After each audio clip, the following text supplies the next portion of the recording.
Millionaire CEO pretended to be poor and got rejected by 20 women on blind dates. But this one humble woman said yes. Before we begin, tell us in the comments where you're watching from. And at the end, don't forget to rate this story from 0 to 10. Enjoy the story. Marcus Chen was on his 20th blind date and ready to give up on love completely. Not because he wasn't attractive. At 32, he was actually considered one of the most eligible bachelors. The problem was his fortune, over $2.8 billion. And it seemed like all that did was attract women who were more interested in his credit card than his heart. This has to be the worst idea I've ever had, he muttered to himself, adjusting the cheap t-shirt his assistant James had picked up on clearance. His brilliant idea had been to pretend to be poor in order to find true love. For 2 weeks, he disguised himself as Mike Santos, an unemployed construction worker, and was rejected in increasingly creative ways by 19 different women. Jennifer ran off the moment she found out he was jobless. Amanda faked an asthma attack. And Patricia actually handed him $5 out of pity. Now, sitting in a cafe, Marcus was ready to throw in the towel. One last try, and then he'd go back to the world of shallow relationships. The 20th date was with someone named Sofia Mendez. She was 28 and worked as a gold prospector. Her profile picture showed a woman with a real smile, no filters, clearly taken outdoors. By 4:15 p.m., no one had shown up. Marcus started to stand when the cafe door suddenly burst open. A woman came running in like she was escaping a fire. Her brown hair was messy, her hands were covered in dirt, a smear of mud marked her right cheek, and her clothes looked like they had been through a battle. "Sorry," she shouted to the whole cafe. "Is there a Mike here?" Marcus stood up, a little stunned. I'm Mike." "Phew, thank goodness," she sighed, dropping a worn-out backpack onto a chair.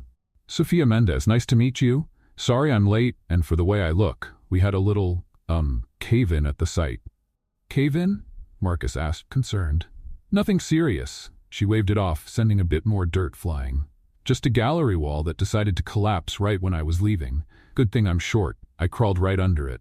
Marcus looked her up and down. She looked like she had lost a wrestling match with the ground, but she was smiling like it was the most normal thing in the world. You're okay?" "Of course. Comes with the job," she shrugged. "Wow, this is a fancy place. Are you sure you can afford it? I can pay for mine. No problem." For the first time in 2 weeks, Marcus was caught off guard, in a good way. No, I can manage 2 coffees." "You sure?" "I know what it's like to be broke. I once lived off instant noodles for 2 months straight." Sofia walked up to the counter, and Marcus watched her greet the barista by name, ask about her son, and leave a generous tip, even though it was clear she was counting every penny. "All set," she returned with 2 coffees. "So, Mike, tell me, what do you do besides being between jobs right now?" The question was simple, but something about the way she asked it, without judgment, just genuine curiosity, completely disarmed Marcus. I work in construction, kind of rethinking life at the moment." "I get it." Sofia nodded, picking dirt from under her fingernails. "My dad always said sometimes life forces you to stop and find a new direction." "Was your dad a prospector too?" "He was," she said softly. "He died 5 years ago, work accident, but he taught me something important. Never judge someone by their bank account. Judge them by their character." Marcus felt something shift in his chest. "I'm sorry." "Thanks," she smiled. "But you know what's funny? After he died, a bunch of people came around wanting to help. They all tried to buy our land for next to nothing." "And did you sell?" Sofia nearly spit out her coffee, laughing. "No way. I decided to learn the trade myself. It was tough convincing the other prospectors that a 23-year-old girl knew what she was doing." "How did you pull it off?" "I proved I could do it. And also," she made a funny face, "I cook really well. Won them over with my food. My lasagna is legendary around here." Marcus laughed, really laughed, for the first time in weeks. "What else can you do besides cooking and prospecting?" "Oh, a bunch of useless stuff," Sofia said, counting on her dirt-streaked fingers. "I can imitate bird calls, make origami with napkins, name all the world capitals, and I have a 78-year-old grandma who's better than the FBI at investigating boyfriends." "What do you mean?" "Last week, she saw a man at the grocery store, thought he might be a good match for me and walked right up to him. She asked, "Do you have serious intentions with someone else's granddaughter?" Right there in front of everyone. Marcus burst out laughing. And what happened? The poor guy almost had a heart attack. But she got his phone number. Sophia said, making a face. "Now she's planning a casual dinner to introduce us. I'm gonna have to pretend I caught something contagious." They talked for 2 hours like old friends. Sophia shared funny stories about life at the mine, her matchmaking grandmother, and her dream of modernizing the small family business. For the first time in weeks, Marcus felt completely relaxed. He didn't have to impress anyone or make up stories. He could just be himself. "You're different from the other guys," Sophia said as they were getting ready to leave. "Different how?" "Most of them just talk about what they want to own. Cars, houses, status. You ask about things that really matter." Marcus smiled. "Maybe that's because you actually have interesting things to say." "Can I ask you something a little direct?" "Sure. Would you like to go out again? Maybe this weekend? I could cook for you. I promise it's better than diner coffee." Marcus's heart raced. After 19 rejections, someone finally wanted a second date. "I'd love to." "Great." Sophia stood up and slung her worn-out backpack over her shoulder. "Do you have a car or do you need a ride? My pickup's from 2010, but it runs just fine." Marcus hesitated for a second. His Porsche was parked 2 blocks away. "I have a car, thank you." "Perfect. Here's my address," she said, scribbling on a napkin. "Saturday at 7. And Mike?" "Yes? Come hungry. My lasagna puts people in a food coma." She walked out waving, and Marcus stood on the sidewalk, grinning like a fool. For the first time in 2 weeks, he felt truly happy. What he didn't notice was the woman across the street, dressed elegantly in sunglasses, who had just taken photos of the entire scene. Isabella Chen tucked her phone away with a cold smile. Her older brother was clearly up to something strange. And if Marcus wanted to pretend he was poor, she was going to find out exactly why. Saturday came faster than Marcus expected, and he found himself standing in front of the bathroom mirror, trying to decide whether he was nervous or excited. Probably both. "Mr. Marcus, are you sure you don't want me to go with you?" James asked for the 3rd time, straightening up the poor man clothes in the closet. "James, it's just a dinner, not a spy mission." "With all due respect, sir, after 2 weeks of pretending to be a construction worker, I'd say it's exactly a spy mission." Marcus sighed and put on a flannel shirt that cost less than the tip he usually left at restaurants. "This is different. Sophia is real." "Real?" "She's not interested in what I have. She doesn't even know what I have." James gave him a skeptical look. "And when do you plan to tell her?" "When the time is right," Marcus said, picking up the keys to the borrowed Honda Civic. Which could be never. Sophia's address took Marcus to a part of Dallas he had never been to. Small houses, older cars, tidy but modest yards. It felt like stepping into another world. Sophia's house was a light blue bungalow with a porch full of plants. Before Marcus could knock, she opened the door with a big smile. "Mike, right on time," she said, wearing a simple floral dress that made her look even more beautiful. "Come in. Come in. I hope you like lasagna because I made enough to feed a small army." The inside of the house felt cozy in a way Marcus's mansion never had. The furniture was old but well cared for, family photos lined the walls, and a wonderful smell was coming from the kitchen. "Wow, what a warm place," Marcus said sincerely. "Thank you. It's small, but it's mine. I inherited it from my grandmother when she moved to assisted living. She couldn't handle the stairs anymore, so—" Sophia gestured vaguely. "Now she lives in a 1-story house closer to the city. You take good care of her. She raised me after my parents died. It's the least I can do." Marcus felt silly for ever complaining about his own family issues. During dinner, they talked about everything. Sophia shared her plans to expand the mining operation, bring in more modern technology, and create jobs for the community. "Want to know my crazy dream?" she asked, serving him a second helping of lasagna. "I want to open a technical school here in the area. Teach people how to work with modern equipment, focus on safety, even basic management." "That's not a crazy dream," Marcus said. "It's a necessary one." "Do you really think so?" "Most people say it's a waste of time, that folks around here aren't cut out for that kind of thing." Marcus felt angry at whoever had said that. Those people are wrong. completely wrong. Sophia smiled, and Marcus realized he was falling in love, truly, for the first time in his life. After dinner, they went out to the porch. The sky was clear, and Sophia pointed to the stars, sharing the stories her father used to tell about the constellations.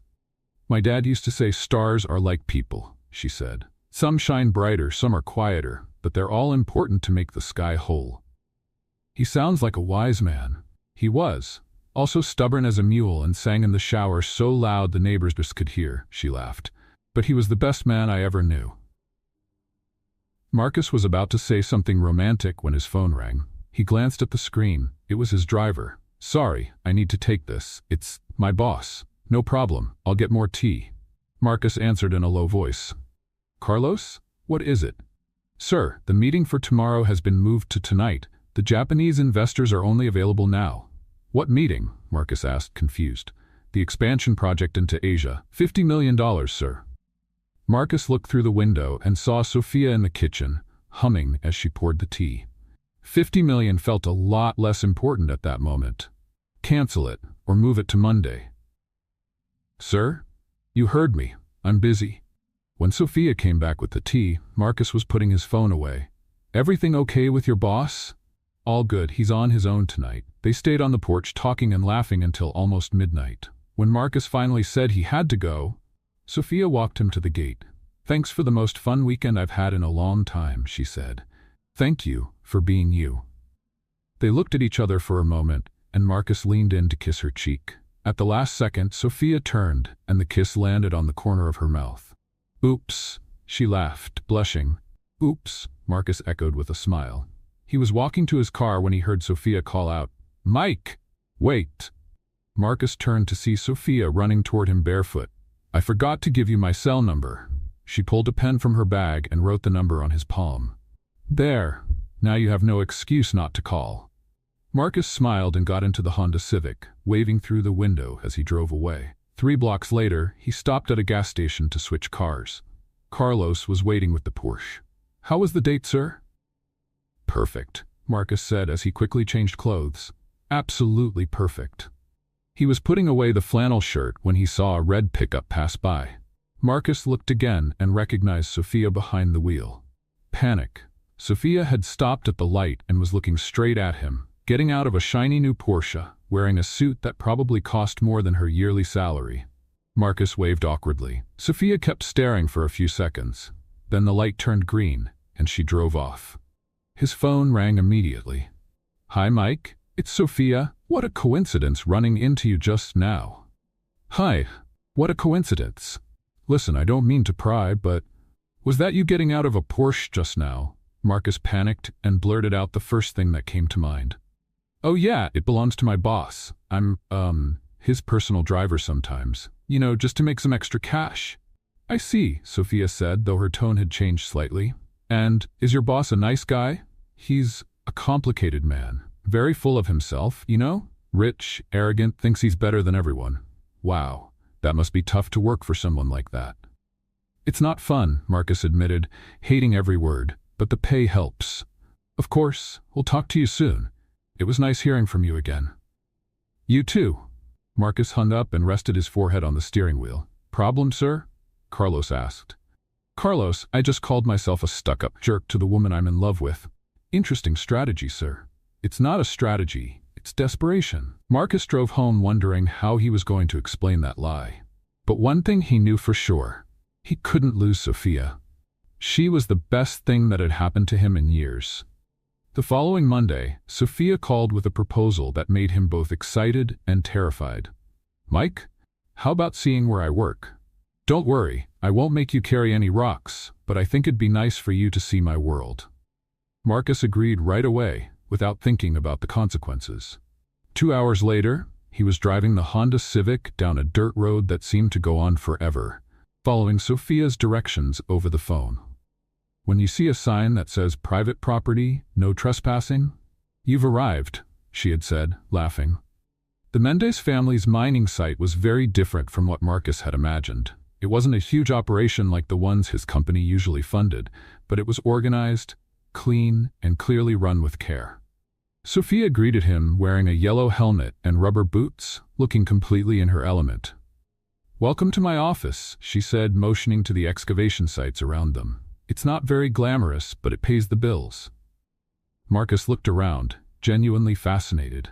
He had never seen a mining operation up close, and the creative homemade solutions really impressed him. "How did you learn to do all this?" "My dad taught me when I was a little girl, and after he passed, the other miners around here helped me out." "People here really support each other," Sophia said, pointing to a group of workers. "That's João over there. He's our equipment expert. Carla's our self-taught geologist. And Toninho? Well, Toninho's specialty is making coffee strong enough to wake the dead." An older woman appeared at the door of a small house on the property, waving energetically. "That's my Grandma Maria," Sophia called out. "Come on, you've got to meet her, but fair warning, she'll interrogate you like you're a murder suspect." Grandma Maria was 78 years old, 5 feet tall, and had the commanding presence of a general. Her sharp little eyes scanned Marcus from head to toe in 3 seconds. "So you're Mike," she said, as if she were identifying a new type of insect. "Interesting. Nice to meet you, ma'am," Marcus said, holding out his hand.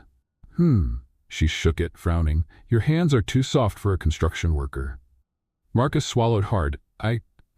I've been out of work for a while, and even unemployed you use hand lotion?" Grandma Maria raised an eyebrow. "Grandma?" Sophia jumped in. "Leave him alone. Not everyone likes sandpaper hands."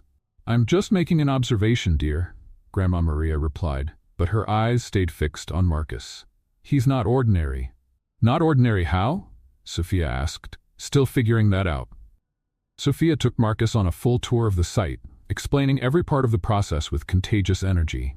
Marcus tried to help by carrying a few buckets, but it was obvious he had never done any physical labor in his life.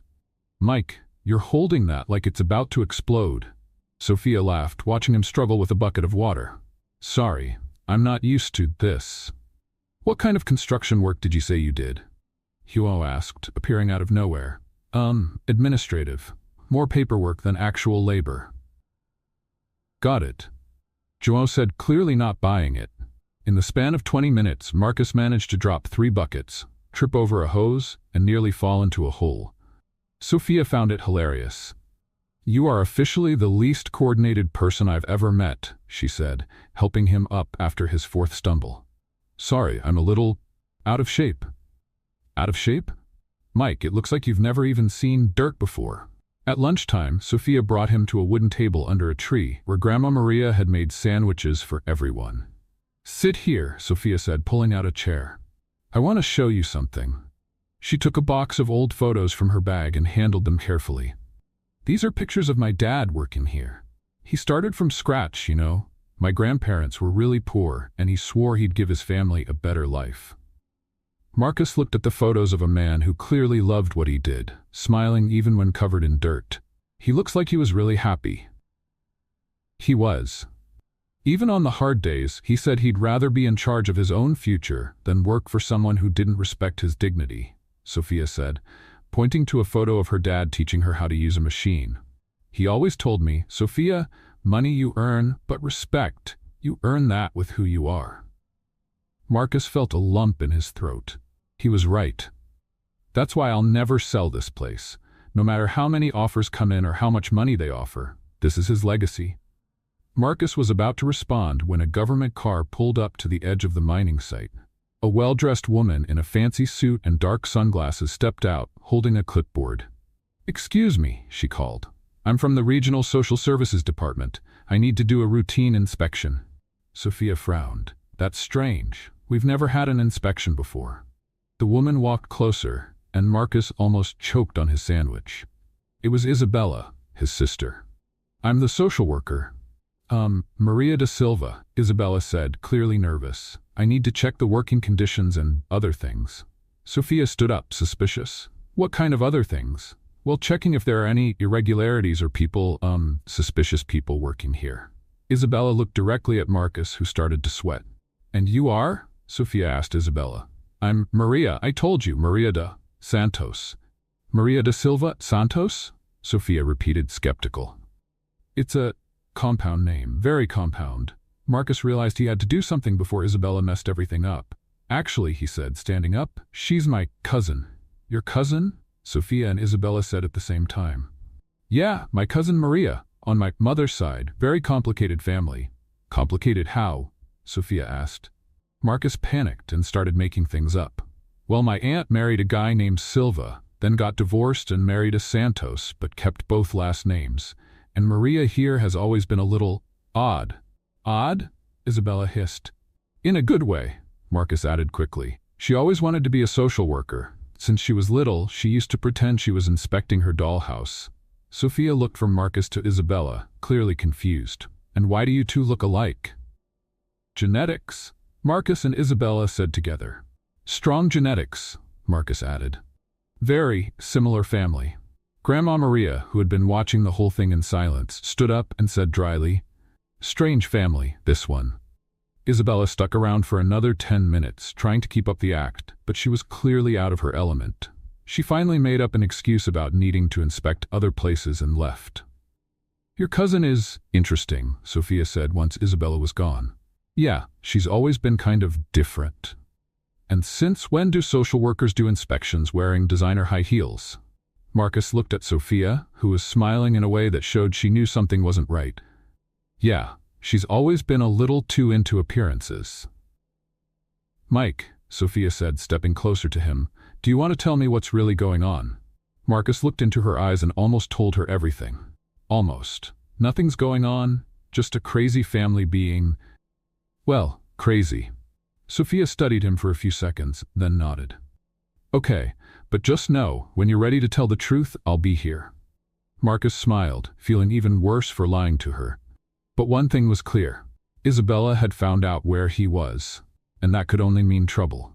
Sophia stepped closer and kissed him softly, cutting off his confession. Mike, whatever it is you want to tell me, it can wait. Right now, I just want you to know you're not alone, okay? Marcus looked into her eyes and felt something break inside his chest. For the first time in his life, someone loved him without knowing who he really was. Sophia, would you like to be my girlfriend? I thought you'd never ask, she laughed, leaning into his arm. The next few days were the happiest of Marcus's life. For the first time, he experienced what a real relationship felt like, one without financial interest or social pressure. Sophia took him to places he had never been before, local markets, roadside diners, community festivals. Marcus discovered the simple joy of holding hands with someone who truly liked him. On their first weekend as a couple, Sophia took him fishing at a lake near the mining site. Have you ever gone fishing? She asked, setting up the rods.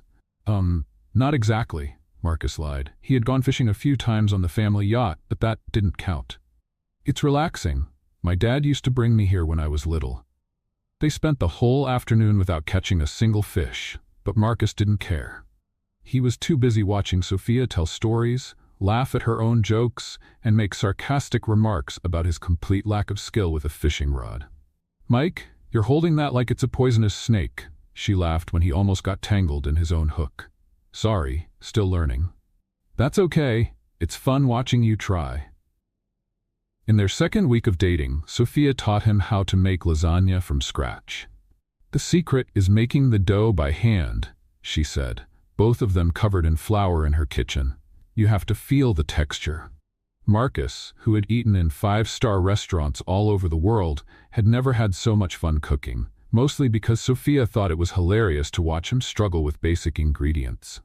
You've never cracked an egg before? She asked, stunned. I always ate out or ordered delivery. My God, Mike, you're kind of useless, huh? She said, but she was laughing. I am. Completely useless.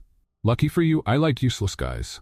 In the third week, Marcus took Sophia to dinner at a slightly more expensive restaurant, not too fancy, but definitely above her usual budget.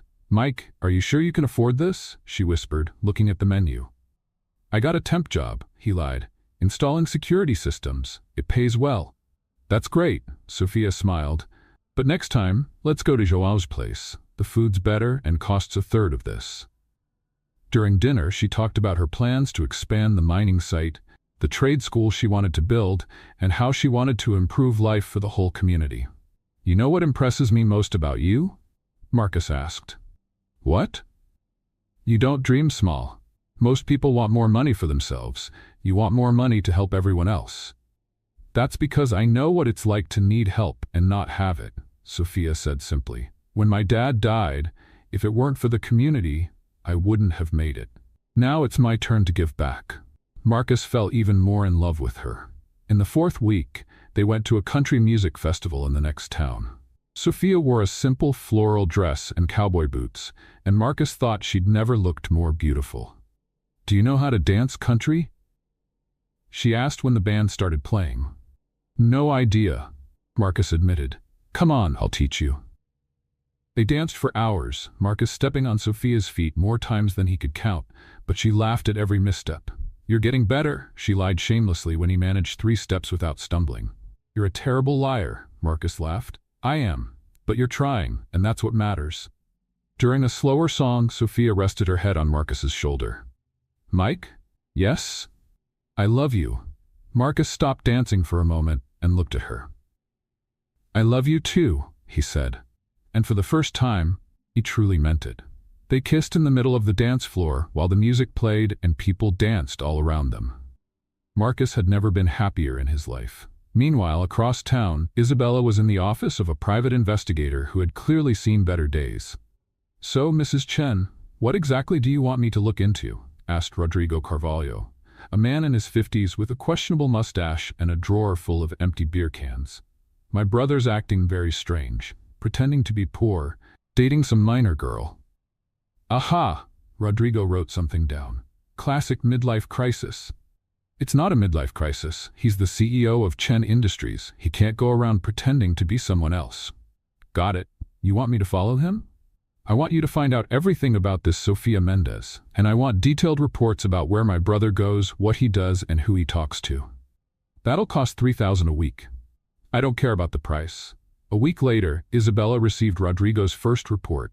She opened it expecting useful information and found, "Confidential report. Subject Marcus Chen. Weekly notes, Monday, subject bought coffee at 3 different places. Possible caffeine addiction. Tuesday, subject stood in front of a clothing store for 20 minutes. Possible fashion identity crisis. Wednesday, subject talked to a lamppost. Possible schizophrenia. Thursday, subject seen entering a house with a woman. Suspicious activity confirmed. Friday, subject bought flowers. Very suspicious. Rich men don't buy flowers. Conclusion, subject has clearly lost his mind. Isabella called Rodrigo immediately. "What is this garbage?" "My professional investigation, ma'am. You wrote that my brother talked to a lamppost. I saw it with my own eyes. He stopped, talked to the post for 5 minutes, then walked away." "He was on the phone, you idiot." "Oh," Rodrigo paused. "That makes more sense." Isabella hung up the phone, ready to throw it against the wall. A few days later, Sophia was at the mining site, trying to understand why she'd been feeling strange for the past few days. First, it was mild dizziness at work. Then morning nausea she blamed on something she ate. But when she started feeling sick from the smell of coffee, her favorite drink, Grandma Maria asked the question Sophia had been avoiding. "Sophia, when was your last, Sophia froze and looked at her grandmother, her face going pale. "Grandma, you're not thinking." "I'm thinking you and that Mike have been spending a lot of time together lately." Sophia did the math in her head. They'd been dating for a month, and, oh, my God. "You better make sure, dear." That afternoon, Sophia was at the pharmacy, holding a pregnancy test with trembling hands. "It's just a test," she whispered to herself. "It might be negative." Deep down, she already knew the answer. She knew her own body too well not to recognize the signs. While waiting in line at the pharmacy, Sophia thought about Marcus, about Mike. How would he react? They had only been dating for a month. It was way too soon for this kind of complication. But at the same time, she couldn't help a small smile. If it was true, it would be a baby made with love. And that was already more than many children ever got. Sophia came home with the pregnancy test hidden in her purse like it was something illegal. Grandma Maria was in the kitchen making tea, and from the way she looked at her granddaughter, it was obvious she already knew where Sophia had been. "So?" she asked, getting straight to the point. "I haven't taken it yet," Sophia mumbled, tossing her purse on the couch. "And why not?" Because if it's positive, everything's going to change, and if it's negative, I'll just feel weird. Grandma Maria stopped stirring the tea and looked at Sophia with that face that said, "Don't give me nonsense." "Sweetheart, not taking the test won't change the truth. If you're pregnant, you're pregnant. That little paper won't change anything." "I know, Grandma, but I just need one more day, just to prepare myself." "And Mike? Does he know you're suspicious?" "No," Sophia said a little too quickly. "I want to be sure before saying anything. Can you imagine the panic if I told him and it turned out to be a false alarm?" Grandma Maria nodded, but the look in her eyes said she thought Sophia was just scared. On the other side of town, Marcus was having his own crisis at the office. For 4 weeks he'd been living a lie, and each day it was getting harder to keep the act up. "James, I need to tell her the truth," he said for the 10th time that week. "Mr. Marcus, with all due respect, you've been saying that for 2 weeks and you still haven't done it. It's complicated. The longer I wait, the worse it gets. How am I supposed to explain that I've been lying about who I am for 2 months? Maybe start with, Sophia, there's something important I need to tell you?" Marcus winced. "It's not that simple." "Can I ask you something, sir? Are you afraid of losing her?" "I'm terrified," Marcus admitted. "She's the first person who loves me for who I am, not for what I have. What if she finds out I'm a billionaire and thinks the whole thing was a lie?" "Wasn't it?" Marcus was quiet for a moment. "Maybe at the start, but now I can't imagine my life without her." The phone rang, interrupting the conversation. It was Sophia. "Mike, are you free for dinner tonight? I was thinking of cooking something special." "Of course, what time?" 7 o'clock. "And Mike? I love you." "I love you too." Marcus hung up smiling, but his stomach was in knots. Tonight was going to be the night. He was going to tell her everything. Sophia spent the entire afternoon cooking like she was preparing a Last Supper. She made Marcus's favorite dish, dessert, even bought wine, but didn't serve it because just the smell made her nauseous.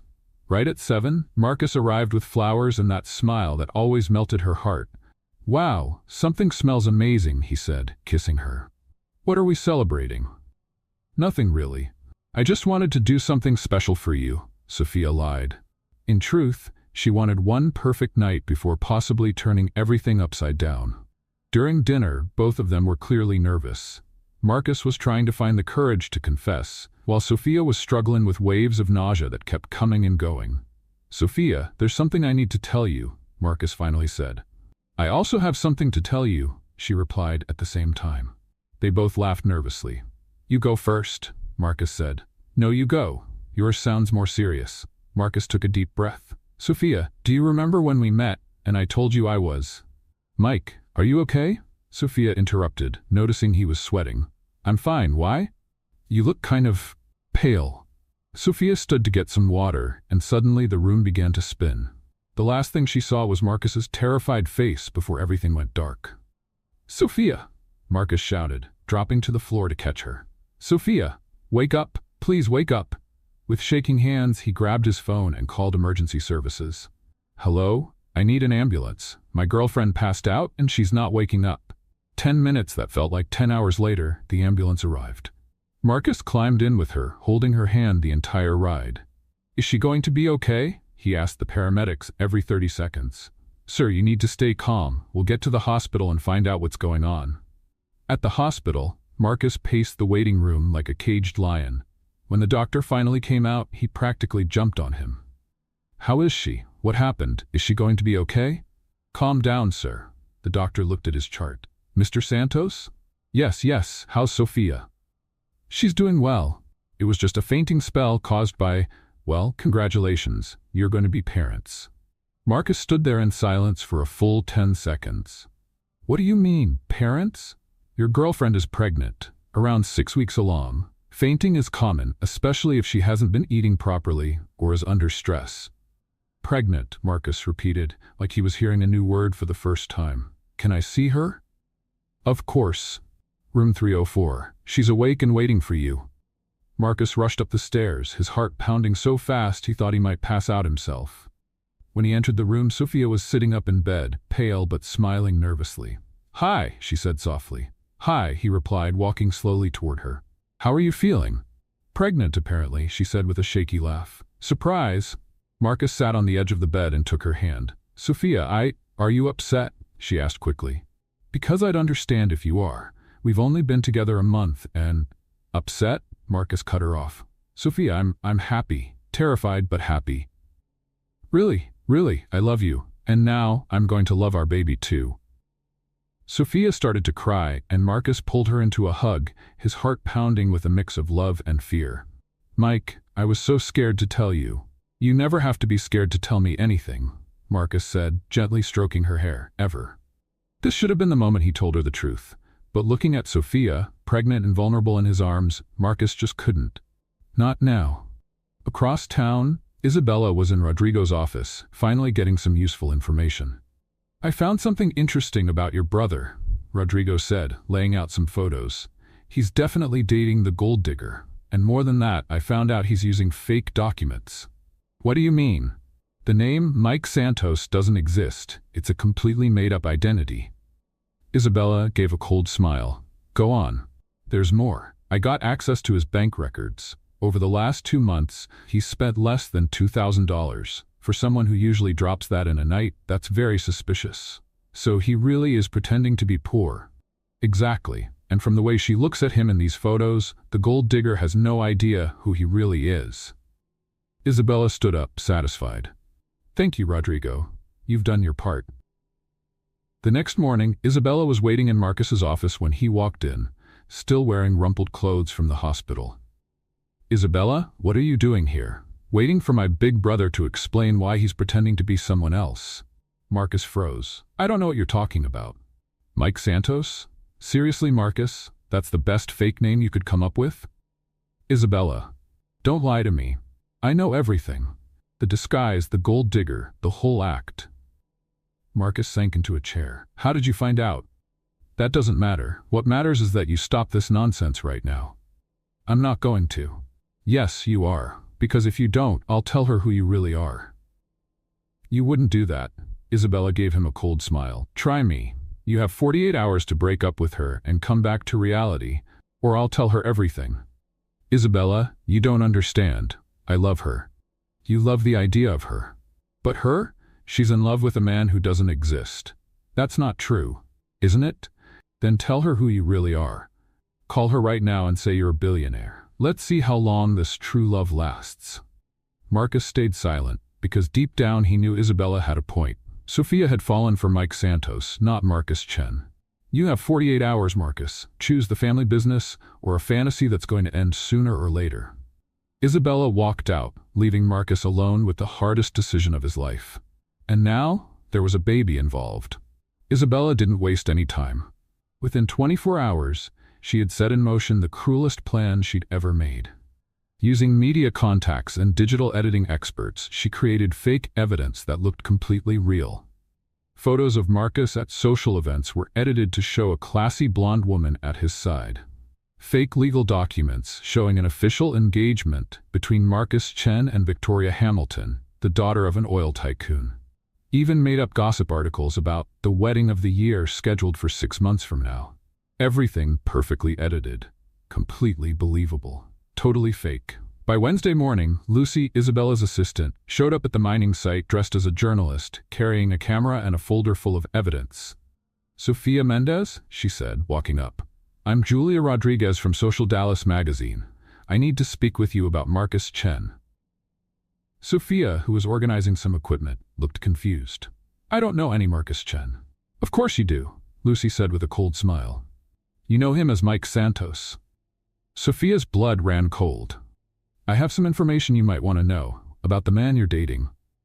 Isabella opened the folder and showed her the edited photos, Marcus in expensive tuxedos, hugging a stunning woman, clearly at high society events. This is your boyfriend, Marcus Chen, CEO of Chen Industries. Estimated net worth, $2.8 billion. Sophia took the photos with trembling hands. This can't be real. And there's more, Lucy said, showing her the fake documents.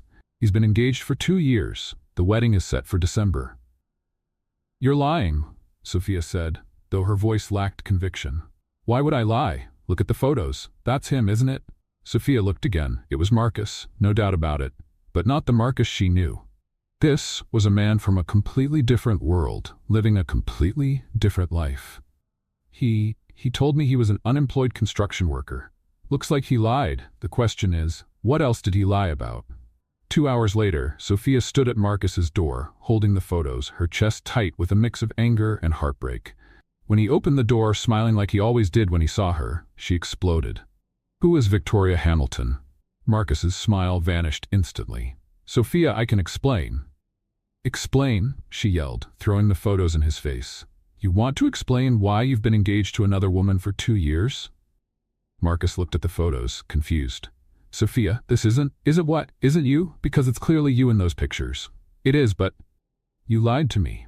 Sophia was crying now, the pain and anger spilling out. "You made up your whole life. An unemployed construction worker? Mike Santos? All lies." "Sophia, please, let me explain. Those photos aren't—" "And I'm pregnant," she shouted. "I'm pregnant by a man who doesn't even exist." Marcus tried to step closer. "Sophia, please listen." "No," she pulled back. "Don't touch me. You're engaged to someone else. You've been hiding a whole life from me." "I'm not engaged. Those pictures are fake." "Fake?" Sophia laughed bitterly. "Of course you'd say that. What else is fake? Your feelings for me too?" "Never," Marcus shouted back. "My feelings are the only real thing in this entire mess."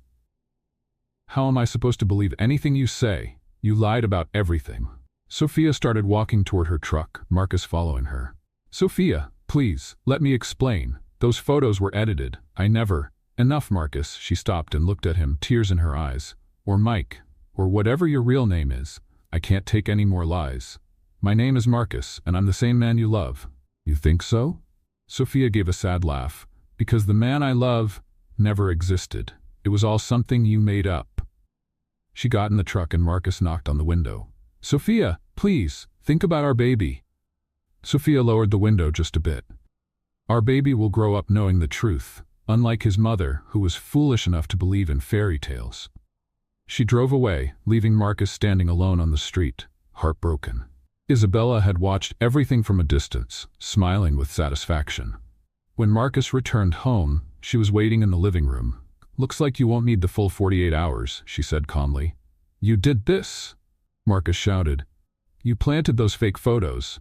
I just sped up the inevitable. She would have found out eventually." "Isabella, you destroyed the only good thing I had in my life. I saved our company from the shame of having a CEO married to an uneducated gold digger." Marcus looked at his sister with so much hatred, she stepped back. "Do you know what you just did?" he said, his voice dangerously calm. "You just lost your brother." "Marcus, don't be dramatic. I'm resigning. From the company, from the inheritance, from all of it, and I'll spend the rest of my life trying to win back the woman I love." "You can't do that." "Yes, I can, and I will." Marcus went upstairs, leaving Isabella alone, slowly realizing that her so-called victory may have cost far more than she ever imagined. Marcus didn't sleep for 3 days. After officially resigning from Chen Industries, sending Isabella into a full panic, he packed his things and went straight to the mining community where Sophia lived. But when he arrived, it was clear he wasn't welcome. "You're the jerk who lied to our Sophia," said João, standing in front of the entrance with his arms crossed. "João, I need to talk to her. I need to explain." "Explain what? That you're a rich liar who played with her heart?" Marcus looked around and saw that other workers had joined João. They were all glaring at him with hostility. "Please, just 5 minutes."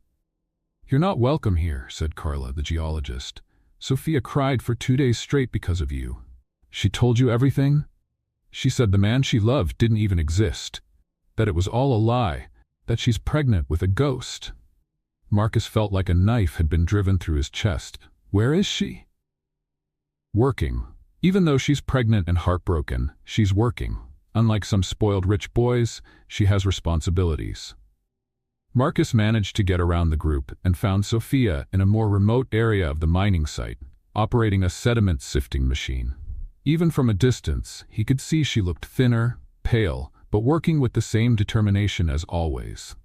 She was pregnant with his child and still working hard under the burning sun. Marcus hid behind some trees and watched her for an hour. Every now and then, Sophia would stop to rest, gently placing her hand on her still small belly, then go right back to work. Her expression was focused, just like he remembered, but there was deep sadness in her eyes. "Admiring your work?" a cold voice said behind him. Marcus turned and saw Grandma Maria, arms crossed, with a look sharp enough to kill. "Mrs. Maria, save it. You're a coward who played with my granddaughter like she was a toy." "That's not true. I love her." "Love?" Grandma Maria let out a bitter laugh. "You call that love? Lying about who you are? Making her fall for a fake man?" "I didn't mean for it to happen this way. Things got out of control and you didn't have the courage to tell the truth. Not even when you found out she was pregnant." Marcus looked down, ashamed. "You know what's the saddest part?"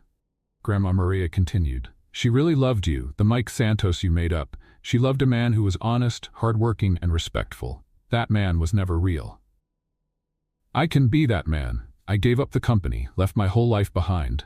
For what? To keep pretending? To keep playing a part?" "No, to finally be myself for the first time." Grandma Maria studied him for a long moment. "You want to prove you've changed? That you're worthy of my granddaughter?" "Yes. Anything." "Then tell the truth, admit your lies, and ask for forgiveness." Marcus swallowed hard. "And if I do that, will you help me show Sophia that I truly love her?" "If you do that, I'll believe there might be a small chance you deserve to try." On Sunday morning, Marcus stood in the town square. The open-air market was full. The whole community gathered. He saw Sophia across the square, selling handmade crafts to earn some extra money. Marcus climbed up on a wooden crate in the middle of the square and shouted, "Excuse me, may I have everyone's attention?" The chatter stopped. Sophia looked at him, surprised and furious. "My name is Marcus Chen, not Mike Santos. I lied to all of you." Shocked murmurs spread through the crowd. "I'm the CEO of a billion-dollar company. I pretended to be poor to find true love, and in the process I hurt the most amazing woman I've ever met." Sophia didn't move, but tears were running down her face. "I'm a coward, a liar, and the worst part is, when Sophia gave me the chance to tell the truth, I didn't have the courage, even knowing she was pregnant with my child." Now the crowd was completely silent. "I don't deserve her forgiveness, but I want you all to know, Sophia Mendez is the most honest, brave, and generous woman I've ever known, and I destroyed that with my lies." Marcus stepped down from the crate, humiliated, but somehow lighter. Sophia stared at him for a long moment, then turned and walked away. But for the first time in a week, she didn't run, she just walked. And for Marcus, that felt like a ray of hope. 3 days after Marcus's public confession, Sophia was working near the unloading area when a truck was backing up to dump gravel. The driver, distracted by his phone, didn't see that Sophia was crouched behind the truck, checking a piece of equipment. "Sophia, move!"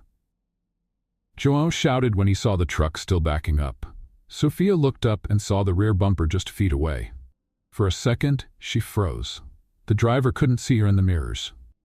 Marcus, who had just arrived, saw her and didn't think twice.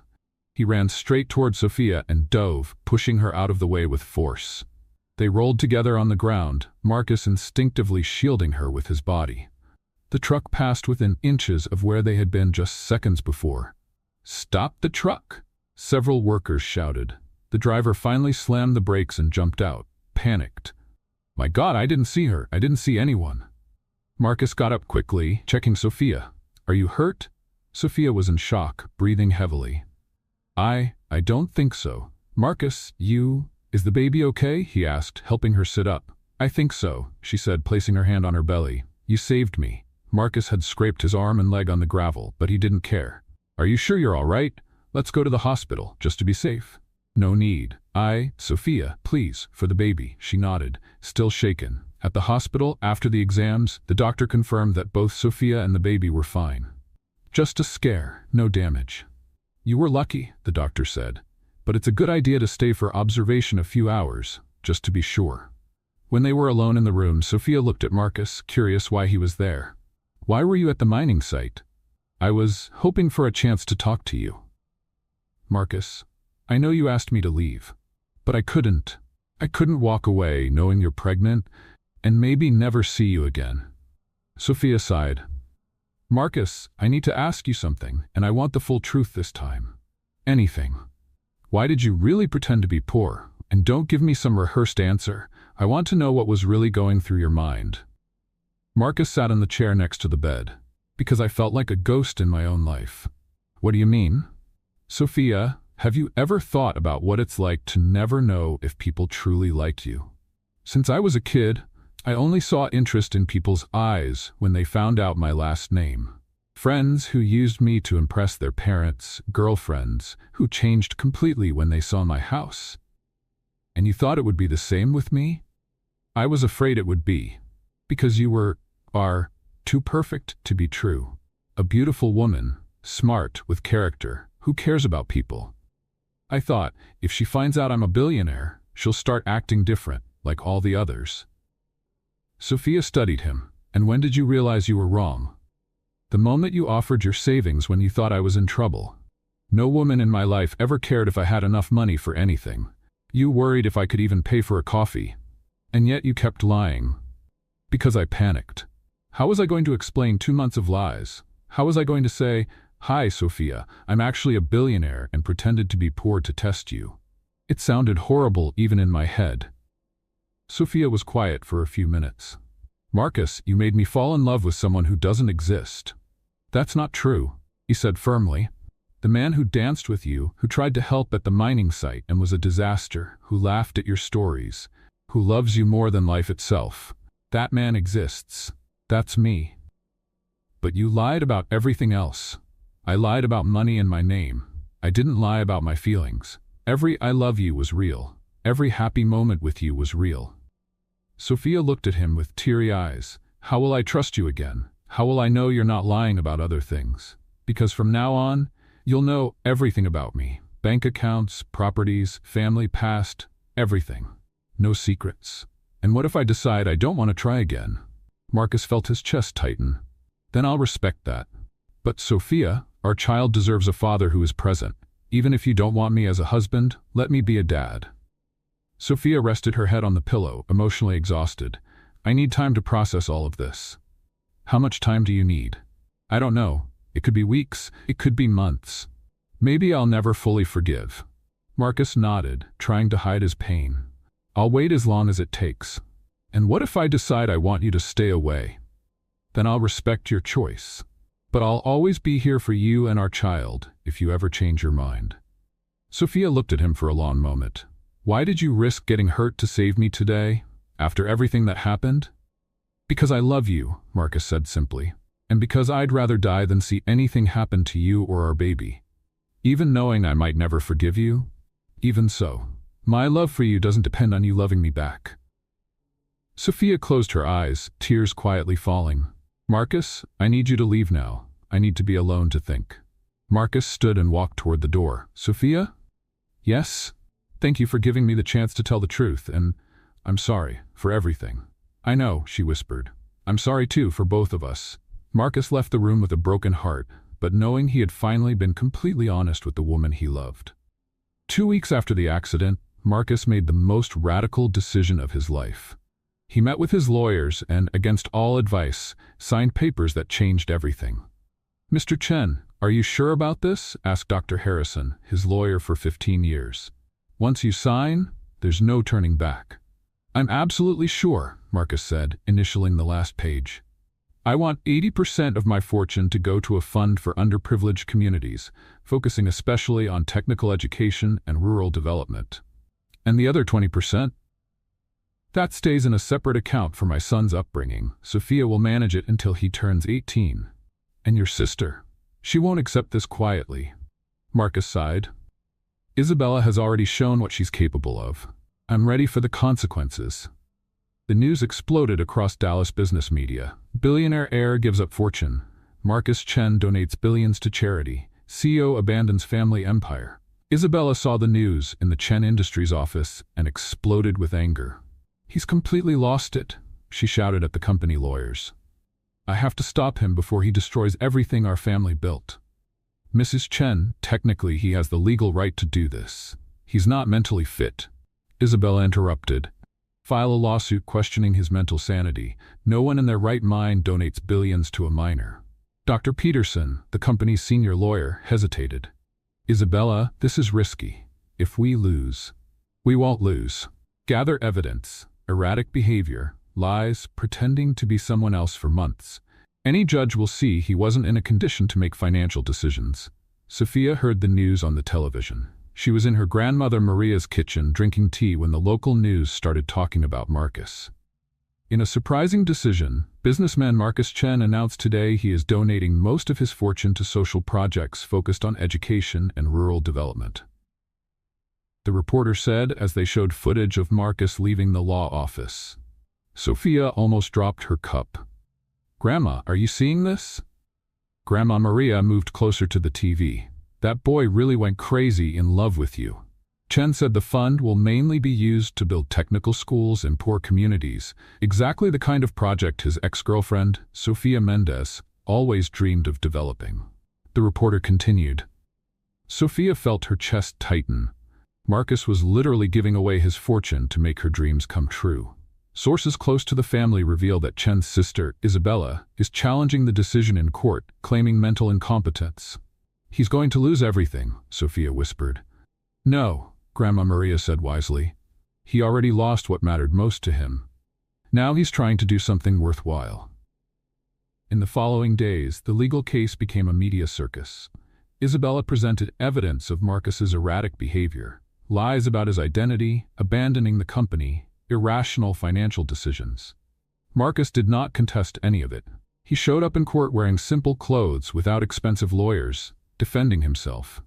"Your Honor," he said to the judge, "I know my actions may seem irrational to those who value money above all else, but for the first time in my life, I am making decisions based on what is right, not what is profitable." "Mr. Chen," the judge asked, "are you aware you are giving up billions of dollars?" "I am, and I would do it again. Money has never made me happy. I hope it can bring dignity and opportunities to people who really deserve it." Sophia watched everything on TV crying. Grandma Maria sat beside her, watching her granddaughter. "He's doing this for you, you know," the elder said softly. "He's destroying himself for me," Sophia answered. "No, he's rebuilding himself. He's becoming the man you saw in him from the start." "But Grandma, what if I can't forgive him? What if it's too late?" Grandma Maria turned to Sophia with that wise look only older people have. "Child, in my 78 years I've learned one thing. True love is rare. Rarer than gold, more precious than diamonds. That boy is literally giving everything he has to prove he loves you." "But he lied to me." "Yes, he lied, and he's paying the price.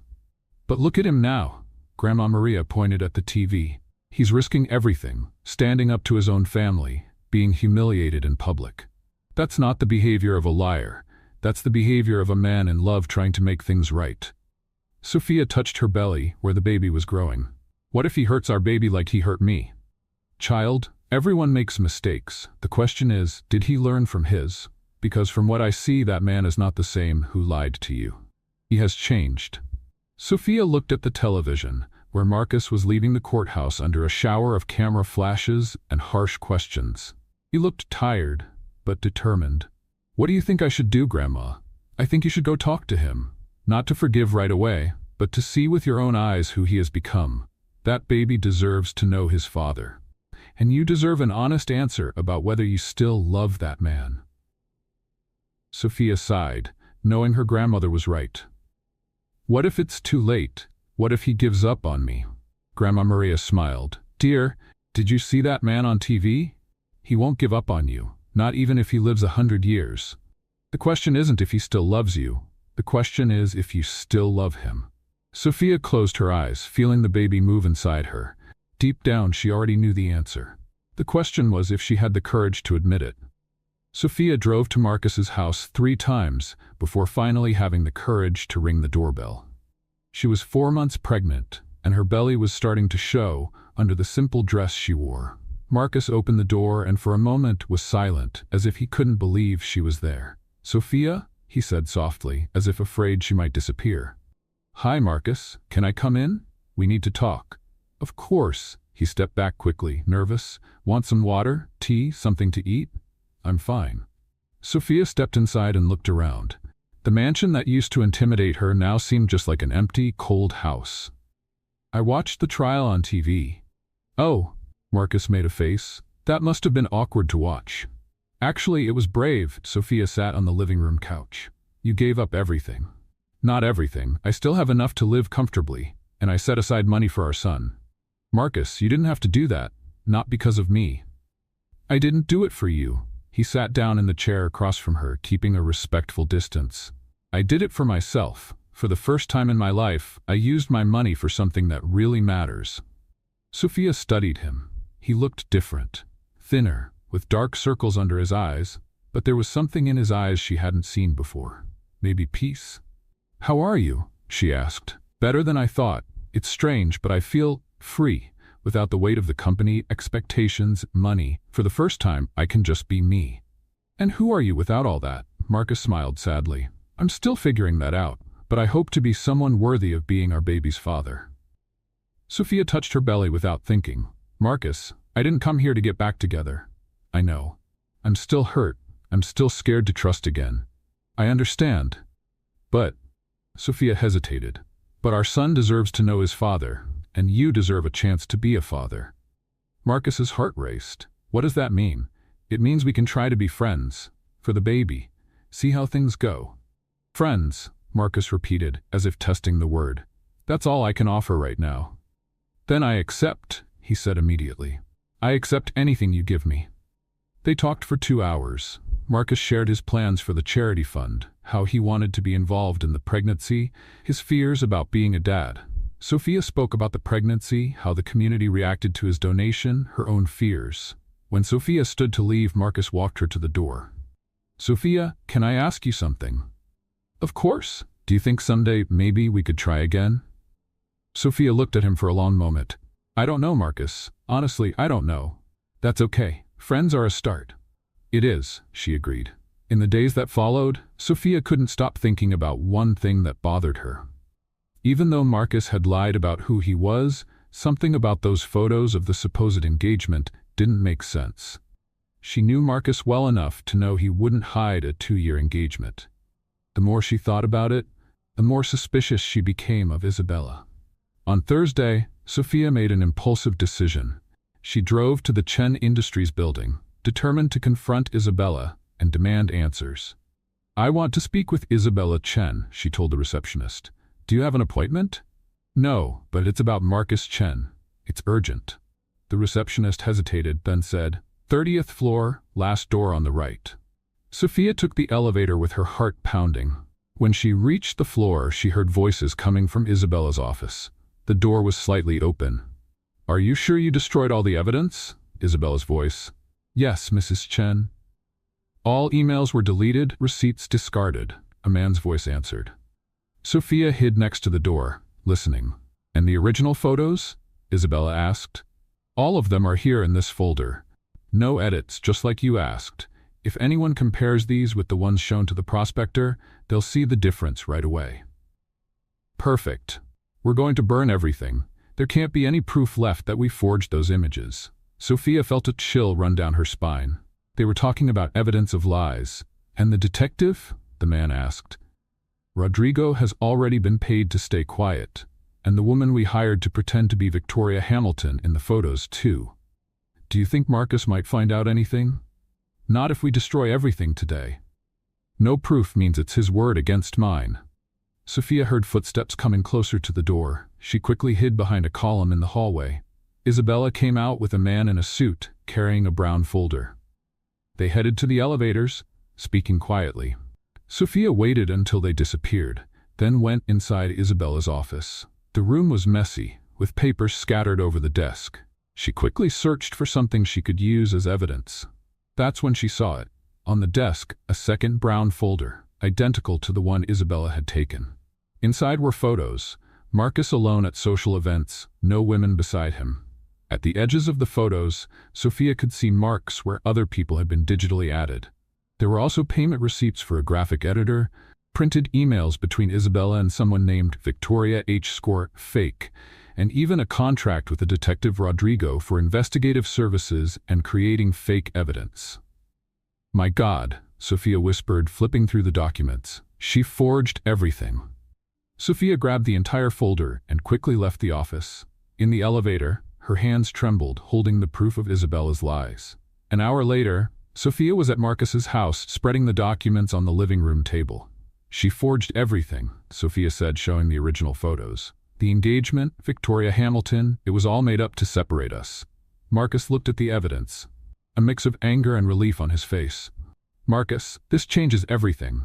Isabella lied on purpose to manipulate me. Sophia, do you understand what this means? It means I was a fool, Sophia said, tears starting to fall. It means I believed a lie and almost destroyed our chance at happiness. No, Marcus took her hands. It means you were a victim of a cruel manipulation, just like me. What do we do now? We go to court. Isabella can't get away with what she did. 2 days later, Sophia and Marcus were in court presenting the evidence to the judge. Isabella looked pale, clearly not expecting her lies to be exposed. Mrs. Chen, the judge addressed Isabella, how do you explain this evidence of forgery and deliberate manipulation? I can explain. Isabella stammered. We have receipts in your name paying for digital photo editing, emails about creating fake profiles, and a contract for creating fake evidence, all with your signature. Sophia stood up. Your Honor, may I speak? You may, Mrs. Mendez. Isabella Chen sent her secretary to contact me, pretending to be a reporter. She showed me forged photos and fake documents about an engagement that never happened. She destroyed my relationship based on calculated lies. And what impact did this have, Mrs. Mendez? I'm 4 months pregnant. Because of her lies, I almost kept my son from knowing his father. I almost destroyed a man who, despite his mistakes, always truly loved me. The judge banged the gavel. I rule the mental incompetence case against Marcus Chen dismissed. Isabella Chen will answer for forgery, defamation, and fraud. Isabella left the courtroom in custody, her plan finally falling apart.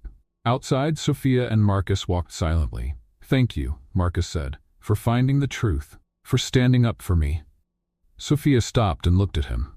Marcus, I still need time to process everything, but now I know you never betrayed me. I know Isabella was the one behind it all. And does that make a difference? Sophia touched her belly. It does. Our child deserves parents who love each other, and I still love you. Marcus felt tears well up. Sophia? But let's take it slow, okay? 1 step at a time. As many steps as you want, Marcus agreed. I have my whole life to prove I deserve your trust. Sophia smiled. Then let's start with a coffee. No lies this time. No lies, Marcus promised. Never again. 3 months after the trial, Sophia was 8 months pregnant when Marcus made the request that would change everything forever.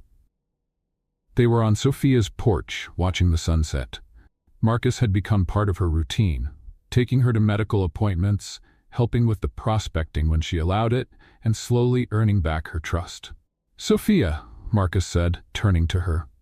I need to tell you something. What is it? She asked, gently touching her belly. These last few months have been the best of my life, not because of the money I donated or the changes I made, but because I learned what really matters. Marcus, let me finish. He knelt down in front of her, taking a simple ring out of his pocket. Sophia Mendez, will you marry me? Not Marcus Chen, the billionaire. Me, the man who loves you more than life itself. Sophia looked at the ring, a modest solitaire, pretty without being flashy, then into his eyes, full of hope and fear. Marcus, are you sure? After everything? I'm sure I want to spend the rest of my life proving I deserve you. I want our child to grow up in a family built on true love. Yes, Sophia said, tears falling. Yes, I want to marry you. Marcus slipped the ring onto her finger with trembling hands and kissed her like it was the first time. But I have conditions, Sophia said as they pulled apart. Anything. Total honesty. Forever. No lies, no secrets. I promise. A simple life, no showiness. I promise. And our child will learn the value of simple things. I promise it all. Marcus kissed her again. I love you, Sophia. The real Marcus loves you. The wedding took place 2 weeks later, a touching ceremony at the community church. Sophia, 9 months pregnant, wore a simple dress that showed her natural beauty. Marcus stood at the altar, nervous but glowing. Do you, Sophia, take Marcus Chen to be your husband, to love and respect him in sickness and in health, in wealth and in poverty? The pastor asked. Yes, I do, Sophia said, her eyes shining. And you, Marcus, do you take Sophia to be your wife, promising to honor and protect her every day of your life? Yes, I do, Marcus said, his voice choked with emotion. I now pronounce you husband and wife. You may kiss the bride. The kiss was long and passionate, sealing not only their marriage, but the triumph of true love over all lies and manipulation. 5 days after the wedding, Sophia went into labor in the middle of the night. "Marcus!" she shouted from the bed. "It's time!" Marcus woke up in total panic. "Now, what do I do?" "Take a deep breath and get me to the hospital." On the way, Marcus drove like crazy, talking nonstop to calm himself more than Sophia. "It's going to be okay. It's going to be okay. It's going to be okay." "Marcus!" Sophia yelled through a contraction. "Stop talking and drive." At the hospital, after 8 hours of labor, Miguel was finally born. When the doctor placed the baby in Sophia's arms, silence filled the room. "Look at him, Marcus," Sophia whispered, tears falling. "Our son." Marcus touched Miguel's tiny face, completely overwhelmed. "He's perfect. Absolutely perfect." "Hi, Miguel," Sophia murmured. "I'm your mommy, and this crybaby here is your daddy." "And I promise you, my son," Marcus said, his voice breaking with emotion, "I will always tell you the truth. I will always protect you, and I will always love your mother more than anything." Miguel opened his eyes for the first time and looked straight at his father. Marcus broke down in tears. "He looked at me, Sophia. Our son looked at me." "He knows you're his dad," Sophia smiled. "He knows he is loved." 2 weeks later, while they were at home adjusting to their new routine, they got an unexpected visit. Isabella showed up at the door, thin and humble, very different from the proud woman she had been months ago. "Can I come in?" she asked hesitantly. "I know I don't deserve it." But Sophia looked at Marcus, who nodded. "Isabella," Marcus said, "what do you want?" "I came to apologize, from the heart, and to meet my nephew." "Isabella, you almost destroyed our family," Sophia said, but without anger in her voice. "I know, and I'll carry that guilt for the rest of my life." Isabella stepped closer to the crib where Miguel was sleeping. "But looking at him, at both of you, I understand now what true love is." "And what do you plan to do now?" Marcus asked. "Rebuild my life, from scratch. No lies, no manipulation. I've learned that money without love is worth nothing." Sophia stood up and, to everyone's surprise, hugged Isabella. "I forgive you," she said. "Not for what you did, but because everyone deserves a second chance." Isabella cried in Sophia's arms. "Thank you. I don't deserve it, but thank you." "Miguel will need an aunt," Sophia said, stepping back. "If you're willing to be a better person." "I am," Isabella promised. "I swear I am." 6 months later, on a Sunday afternoon, the family was gathered on the porch. Sophia was nursing Miguel while Marcus read the news about the foundation's projects he had started. "The first technical school will open next week," he said. "It will help more than 200 families in the area." "Your dad would be proud," Sophia told Miguel. "He's changing the world, one project at a time." Grandma Maria arrived carrying a pie. "How are my boys?" "Happy, Grandma," Sophia smiled. "Completely happy." Isabella showed up next, bringing a gift for Miguel. Over the last few months, she had become a constant and welcome presence in the family. "How's my favorite nephew?" she said, making faces at the baby. "He's your only nephew," Marcus laughed. "Then he's definitely the favorite." Isabella joked. Watching his family, beautiful and happy Sophia, healthy growing Miguel, Isabella becoming a better person, Grandma Maria smiling, Marcus remembered the time he pretended to be Mike Santos, desperate to find true love. "What are you thinking about?" Sophia asked, noticing his distant look. "I'm thinking it was worth it," Marcus said. "Every lie, every pain, every mistake, it was all worth it to get here. Even the bad parts, especially the bad parts, they taught me the value of what I have now." Sophia leaned in and kissed him gently. "I love you, Marcus Chen, the real Marcus Chen. And I love you, Sophia Chen," he replied. "Forever." Miguel chose that moment to give his first little laugh, as if he understood he was part of the most beautiful love story in the world. And so, on a simple porch of a simple home, with a family that had almost been destroyed by lies, but was rebuilt with truth, Marcus finally found what he had always been looking for. True love, genuine happiness, and the certainty that sometimes you have to lose everything to discover what really matters. What did you think of Marcus and Sophia's story? Leave your thoughts in the comments. Rate this story from 0 to 10. Subscribe to the channel and hit the bell to follow all our stories, and don't miss more emotional stories by clicking